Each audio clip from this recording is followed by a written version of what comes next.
The Night Agent is Netflix's most recent series on the platform, and it is long. I feel like we've not really had a 10-episode season of a show in one hit for quite a while, and you can definitely tell why in recent times they've started to move away from it. Following Agent Peter Sutherland, an individual who answers the phone in night action, this show followed him being roped into a situation where corruption within the White House stemmed from the very top, and attacks were going to be taking place. There were multiple different stories and arms within this show, so let's recap, break down, and explain all that there was to take away from this first season. So let's get into it. Here is the Night Agent ending explained. Just to let you know, this video will contain spoilers. As we embarked onto the final episode of the show, we saw that Peter Sutherland was heading to Camp David with Rose and Dianne, and Chelsea was heading there with Maddie as well, with the understanding that there was going to be an attack on Omar Zadar. This was what the original attack on the metro 1 year ago was actually about. It was supposed to go off when the metro was further down the line and underneath the coffee shop that Omar Zadar was in, making it look like a non-deliberate assassination. So this time the Vice President and Gordon Wick went for the same approach, along with the President, so it didn't look like it was done to take out only Zadar. Zadar was the leader of the PIF and was an individual that people were growing to like. The Vice President didn't believe that he was a good person and felt he was a threat to the nation. However, Zadar had condemned the people that were acting extreme and using the PIF as their motive, so the President wanted to get him on side, something which the VP was strongly against. With the Vice President going down to the bunker and preparing to be able to emerge as President, he allowed for his daughter Maddie to go up to the surface level where the explosion was going to be, showing that he cared more for himself and his career than he did for the life of his own daughter, a daughter that he blamed for his other daughter's death when in reality, it wasn't her fault at all, as she was only a young child at the time and should have been under his watch. However, Peter Sutherland was able to get to the explosion and Chelsea was able to get Maddie out just in time before it exploded. However, there was a contingency explosion after the first one didn't take out the President, and instead he warned everybody that there was going to be one going off in the helicopter. This resulted in the explosion actually going off after a tense back and forth convincing, and then ultimately Peter being deemed a somewhat hero for the actions that he showed. Right at the end, the Vice President was arrested and taken out of office following on from his involvement in the planning of the Metro attack and the attack at Camp David. Dianne Farr, the person who found herself being roped into it and didn't really want to be, was wounded in a face-off but ended up surviving and being arrested for her involvement in the attacks, and also for leaking the personal documents of the Night Agents, which were Rose's aunt and uncle. Gordon Wick, one of the people that was the mastermind behind making it all happen, was never found. Maybe this could be something that gets explored in the next season of the show.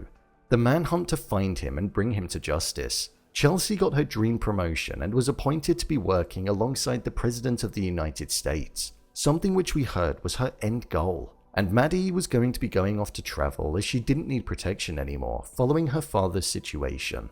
Peter, well, he was actually given a promotion. We saw that he didn't want the public recognition of being a hero for saving the President, but he wanted to find out if his father was actually guilty for leaking documents which contributed to a security breach and him being arrested, which we did find out that he actually did do. However, he was being recruited into being a double agent, but before he could, he was killed, giving Peter the answer to the question on if he was guilty and how he actually died. With the President wanting to do more for Peter to show her gratitude, we saw that she removed him from being behind the phone and promoted him to actually being a night agent on the field, a position which he always wanted but was told was never good enough for. He set off on a mission in the closing moments which we didn't see, but it was considered top secret as it couldn't be viewed until outside of the US airspace. So I imagine if a season 2 does come back, it will likely pick up with that mission. With Rose looking as though she's going to be going off to California after being able to get revenge on her uncle and auntie's killers, and then bringing the people that arranged it to justice, the happy ending relationship that it felt as though the show was alluding to didn't actually happen between Peter and Rose. Instead, they'll see each other when they see each other, a non-poetic way for the show to finish.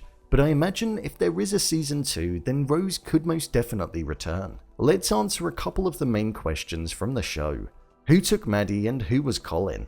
One of the main things that we saw in the show as it was building to the climax was that Maddie was taken by somebody who the authorities believed was called Matteo. He had been working with Paolo, the art professor, and ultimately ended up double-crossing him in order to get Maddie, hold her hostage, and then get her to make her father admit to his involvement in the metro attack a year ago. However, Matteo wasn't actually who he said he was. His name was actually Colin Worley. Matteo was his twin brother who was killed a year ago.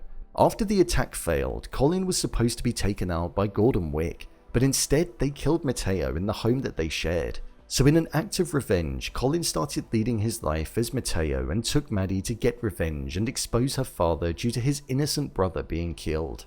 However, we saw the team rescue Maddie and Colin ultimately ended up being killed as he tried to flee. It was a twist that I didn't expect and I thought it was actually quite a good one. Overall review. I thought this show wasn't actually that bad. It was pretty good. I did find it to be quite long though. I would have much preferred it if it was about 8 episodes, it's just a more digestible runtime. However, in saying that, I don't really know what could have been cut from it. I would say that out of the few agent-style shows that Netflix has put out in the past few months, such as The Recruit and Treason, this one has definitely been the best. It had an extremely gripping story that kept developing more and more as different things were unearthed, and it had 2 main characters that you did actually root for. Erik was definitely one of my favourite characters in the show, and I was gutted when he was killed, but it did round off his character arc in a way that suited him, and it also allowed Chelsea to share her emotions and journey that she went on with him, providing a stark contrast to how she was behaving at the start of the season. Hong Chau was very good in this show as Dianne too. I didn't know what to expect from her because I've not seen her in this type of role before, but I thought she gave a convincing performance. I did find myself wanting to know what happened next from about episode 8 onwards, so it did a good job in keeping me hooked.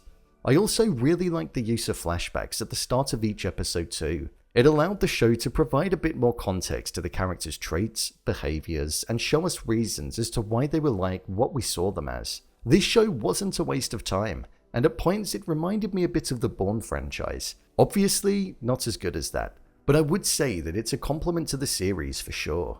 It was an interesting premise of there being corruption at the top, and in the beginning it was almost like a guess who when it came to wondering who was leaking the info and working with the outside sources. I'm a fan of this show, and whilst I won't watch it again, it was definitely an enjoyable ride. So, there you have it, The Night Agent Ending Explained.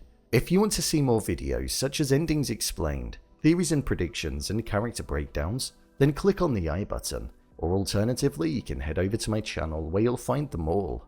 If you'd like to give me a show or movie that you'd like me to review, then head over to my Twitter, @brainpilot_, and tweet me what show or movie you'd like me to review next. And finally, if you'd like to see what I rate the latest movies that don't quite make the cut to getting a dedicated video, then head over to my Letterboxd profile. It's where I rate the latest releases in real time. What did you think of Season 1? Leave a comment down below.